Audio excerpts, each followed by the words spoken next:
Hello friends, welcome to Knowledge House. Right now we'll be doing the analysis of the Hindu newspaper dated 25th of July. So while analyzing, we'll be giving more importance to articles that are important from a UPSC perspective, that is from a civil service exams point of view. So let's start. So the first article is regarding the appointment of Lokpal. So let's have some background information before looking into what the article is saying. So it was in 1963 that the whole idea of an ombudsman first come up in the parliament during the discussion on the budget allocation for the law ministry, and later in 1966 the first administrative reforms commission recommended two independent authorities, one at the center level and one at the state level, to probe complaints against public functionaries including members of parliament. And later in 1968 the Lokpal bill introduced in the parliament, but it was not passed. 8 attempts were made till 2011 to pass the bill, but every attempt was futile. And later in 2002, the Constitution Review Commission, headed by M. N. Venkatachalaya, recommended appointment of the Lokpal and the Lokayuktas. It also recommended that Prime Minister should be kept out of the Lokpal's ambit. So it was in 2002, and the name to be noted is M. N. Venkatachalaya, and he recommended to kept Prime Minister out of the ambit of Lokpal, and also the appointment of Lokpal and Lokayudaks. And later in 2005, the Second Administrative Reforms Commission recommended that a Lokpal should be established without delay, and there was a lot of noise before 2013. The Lokpal Act was passed in the parliament, and it was in 2016 that Lok Sabha agreed to amend the 2013 Act, so as to, there was no opposition leader like that. So it was in 2016 that Lok Sabha agreed to amend the 2013 Act to introduce a clause when to how to proceed when there is no clear leader of opposition. And later in 2017, the Supreme Court on April 2017 clarified that the Lokpal appointment process need not be stalled merely due to the absence of leader of opposition who is member of Lokpal selection committee as per 2013 Act. So that's all about the history of this particular law. And right now the Supreme Court on Tuesday said that the government stand on completing the appointment of Lokpal, an ombudsman, who is an ombudsman, to protect the common man from corruption in public service and power centers, is wholly unsatisfactory. And the eight-page affidavit submitted by the government says that a selection committee led by Prime Minister Narendra Modi met on 19th of July on the choice of a search committee, and this search committee would be preparing a panel of names, and from this panel of names comes who will be the Lokpal. So that's all about this particular article. Let's move on to the next one. It is regarding amendment of the Prevention of Corruption Act. So the Lok Sabha on Tuesday passed the Prevention of Corruption Bill 2018. I made a mistake earlier. Prevention of Corruption Bill 2018. So this right now this is passed by the Lok Sabha. So that is what this article says. So let's move into the specifics of this particular bill. So this has what this has defined various terms. What is bribe, what is a sanction for prosecution, and various types of simple terms have been clearly defined so as to avoid ambiguous interpretations.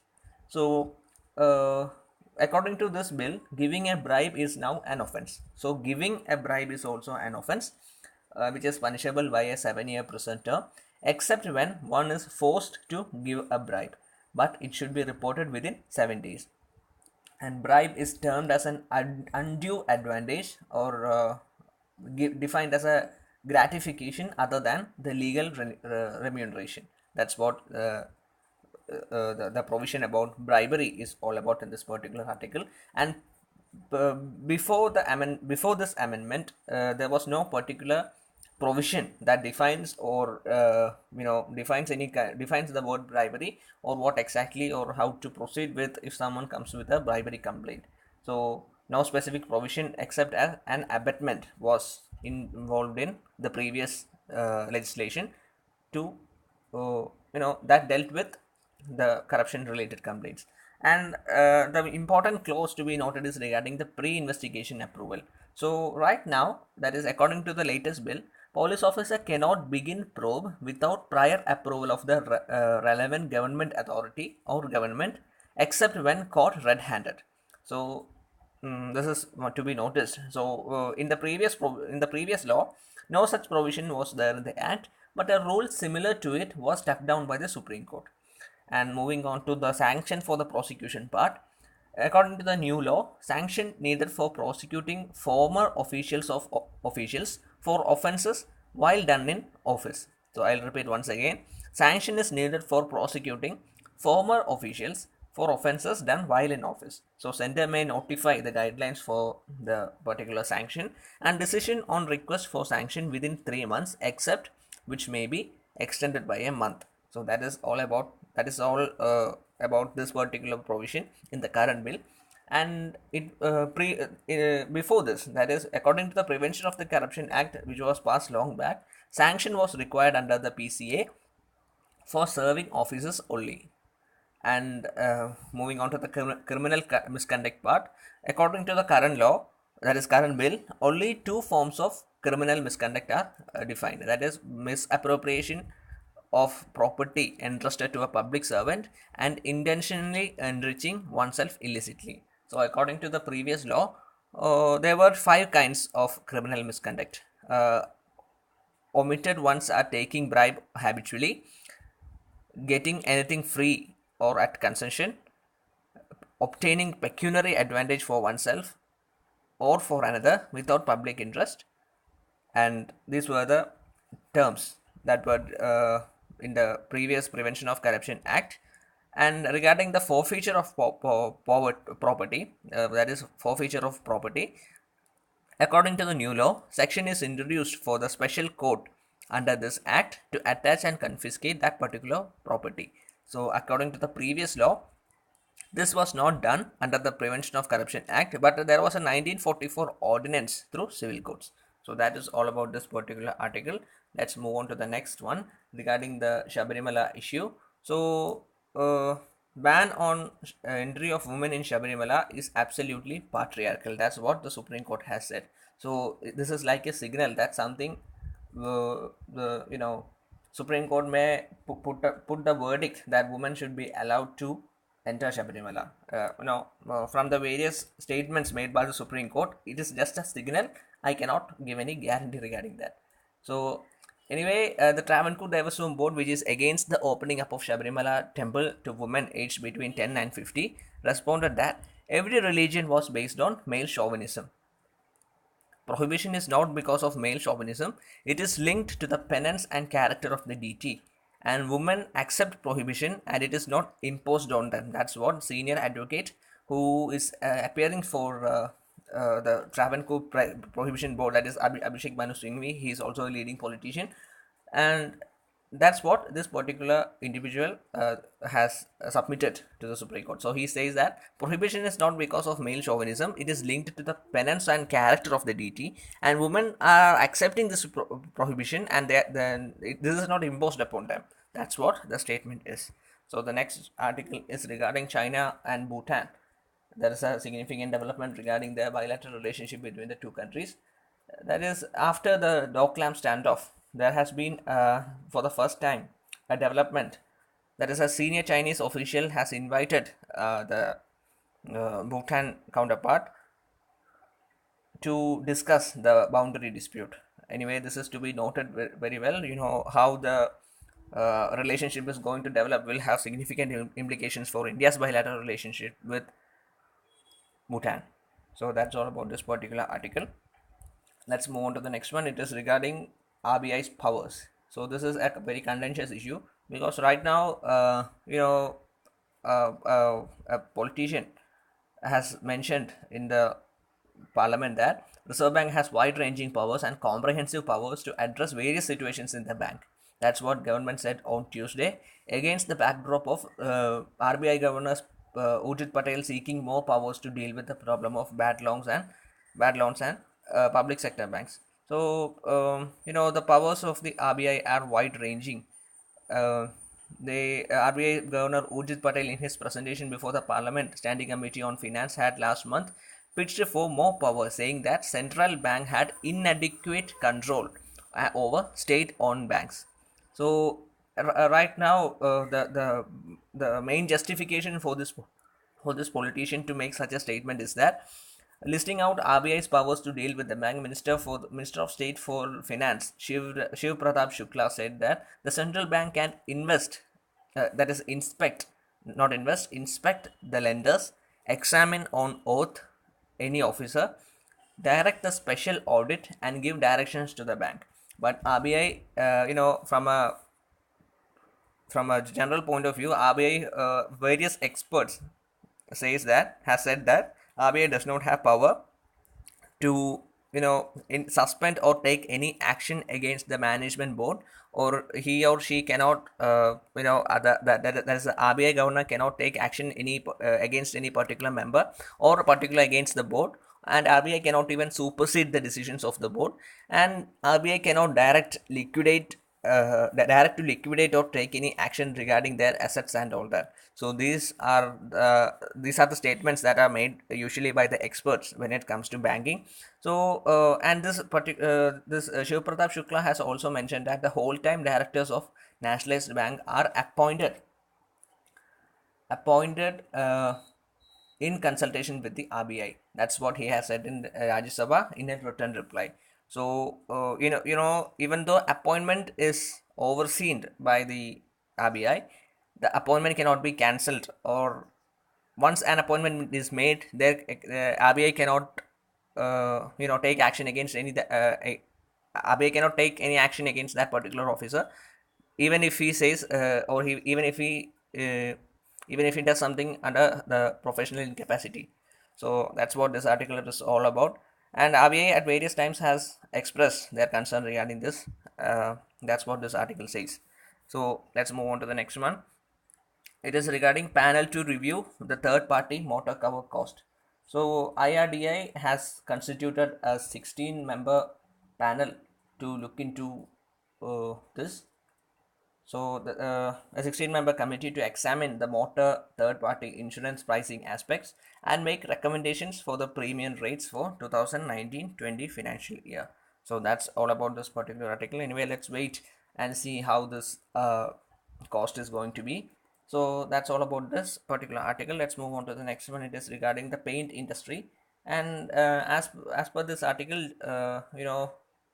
paint industry sees a 10 to 15% growth due to GST reduction. That's what this article says. The Indian paint industry is projecting higher sales growth ranging between 10 to 15% in fiscal 2018-19 compared to 9% growth previous year, and this is because of the GST reduction in GST rates by 10 percentage points on uh, by 10 percentage points. So we expect 10 percentage growth sales in this fiscal year. That's what the industry body has said. So the industry has raised prices twice already in 2018, mainly on the account of rise in the price of raw material, which were linked to the crude oil price. So in a recent report, FMCG companies Kotak Securities had said that the GST rate cut may drive 10 to 15% earnings upside for the paint companies on an annualized basis. So that's all about this particular article.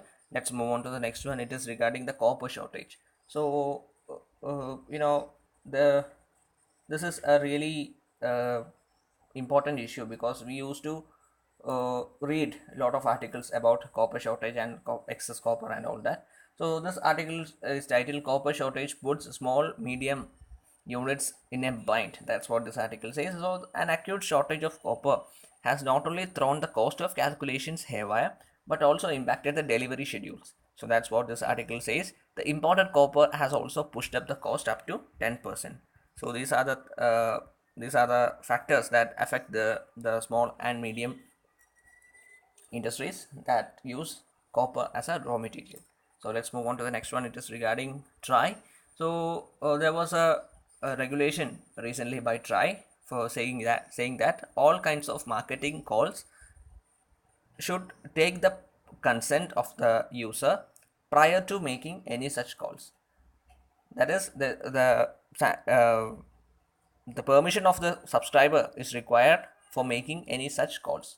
So right now, the chairman of the TRI, R.S. Sharma, has said that the pesky calls norms are not targeted at any firm. So this follows a debate over the fate of iPhone in India, and its maker Apple and TRI have been at loggerheads on the issue of allowing access to the regulator's DND application on its operating system. So the Try app, which allows user to easily complain on pesky calls and messages from the telemarketers, requires access to SMS and call logs on mobile service. So if such devices does not permit functioning of such apps, then access providers shall, on order or direction of the Try, can de-recognize such devices from the telecom networks. That's what the regulator has said. Anyway, let's look how this is going to, because this is a serious implication regarding Apple. So let's wait. Moving on to the next one, it is regarding setback for a cure to test AIDS. So according to research presented at the 22nd International AIDS Conference in Amsterdam, 4 cases of neutral tube, it is to be noted, that is neutral tube. 4 cases of neutral tube defects were recorded among the pregnancies of 426 HIV positive women in Botswana who took the drug dolutegravir. This is a name of a drug, that is dolutegravir. I will spell it DOLUTEGRAVIR, dolutegravir. So that's what the name of the drug. And on analysis of this article, we can infer that the neutral tube defects cause severe brain and spinal deformities in the first week after the conception and often lead to stillbirth. So that is a really complex one. So this particular drug is relatively new HIV suppressor with fewer side effects, and it is believed to be less likely to spark drug resistance in patients. So serious questions are being raised regarding the side effects of this particular drug. Anyway, this is a really bad setback when it comes to suppressing this particular menace.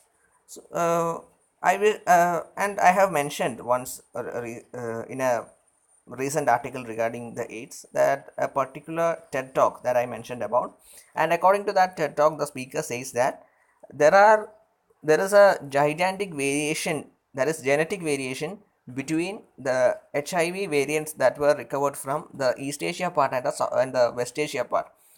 That is, and he says in a proportion that the variance ranges around, that is the genetic variation of these two variants is around 30%. And this is a really gigantic variation just because human gene has evolved only 3 to 4% this time. So this is a very complex issue, and more research is to be done on this. So anyway, let's look how things are going to develop. So that is all about today's newspaper. Thank you very much for watching this video. So you can various kinds of PDF, you can log on to our blog, that is www.knowledgehouse.co. You can also follow us on Telegram. And if you like this video, please hit the like button and feel free to share it with your friends. And if you feel that you must not miss any more updates from us, we will be uploading more important and interesting videos soon. So please subscribe our channel. So that's all about this today's newspaper. Have a very nice day, and thank you very much for watching once again.